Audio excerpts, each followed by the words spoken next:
बिलावल भुट्टो ट्वीट कड़े दे چې په ملک کې 27وی آئینی ترمیم کېدو والا دی او دغه 27وی آئینی ترمیم د پاره وزیر اعظم شهباز شریف مونږ سره هم رابطه کړې ده چې تاسو هم کې نه 27وی آئینی ترمیم پوینټ سے مونږ لمخې لایخي دي چې دا تاسو مونږ سره قبول کړئ او په دغه 27وی آئینی ترمیم کې مونږ ته ووټ راکړئ. بلاول بھٹو په خپل ټویټ کې دغه 27وی آئینی ترمیم حواله سره کوم خبرې کړې دي او بلاول بھٹو څه ویلي چې آیا مونږ په دې 27وی آئینی ترمیم کې حکومت سره یعنی وزیر اعظم شهباز شریف سره یو ځای کیو کنه د حواله سره بلاول بھٹو سویلی په دې باندې په دې ټاپک باندې په دې ویډیو کې ډیټیل سره خبره کو نو ویډیو خپل هم مکمل وګورئ او مخکې ملګرو سره ضرور شریک کړئ. بلاول بھٹو ټویټ کړی دی چې په ملک کې 26وی آئینی ترمیم نه پس 27وی آئینی ترمیم کېدو والده او په دې کې بلاول بھٹو تقریبا سلور خبر یاد کړی دي چې په دې سلور خبرو کې په ملک کې په دغه ملک قانون او آئین کې ترمیم کیږي جی اور دې حواله سره بلاول بھٹو سره جواب ورکړی دی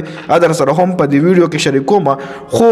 لومړنۍ خبره چې کوم دا 27وی آئینی ترمیم کې به آئینی کوډ جوړیږي جی آئینی کوډ جوړېدو والا دی او ماهرین دا خبره کوي چې دی آئینی کوډ ته کېدې شي دی قاضي فیض عیسی راولي قاضي فیض عیسی د آئینی کوډ مشر شي آئینی کوډ چې کوم وی بیا د په فیور کې فیصله کوي د په حق کې به فیصله کوي بل د ججز ټرانسفر حواله سره به هم پدې کې آئینی ترمیم کېږي 27وی آئینی ترمیم کې اصل کې مخ کې ودا څه چلو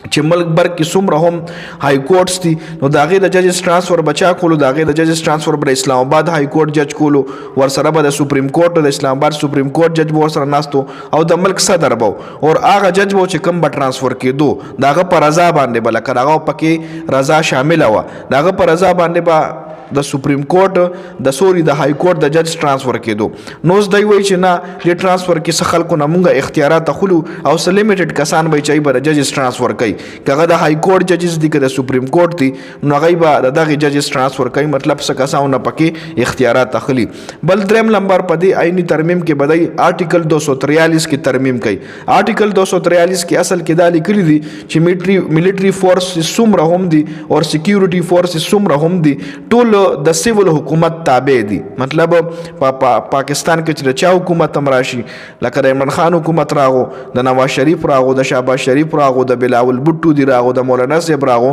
نو دا څومره هم سکیورټي فورسز دي یا ملټري فورسز دي دی به د حکومت تابع وي جي نو دی کې اوس دی ترمیم کول غواړي دغه آرټیکل 243 کې دی ترمیم کوي جي. بل سلورم چې کوم غټ خبر دی وفاق د صوبې پسې د وفاق چې کوم د صوبې د ټولو صوبو پیسې تقسیمولو کوم قانون سازي ده آی کې به هم دی ترمیم کوي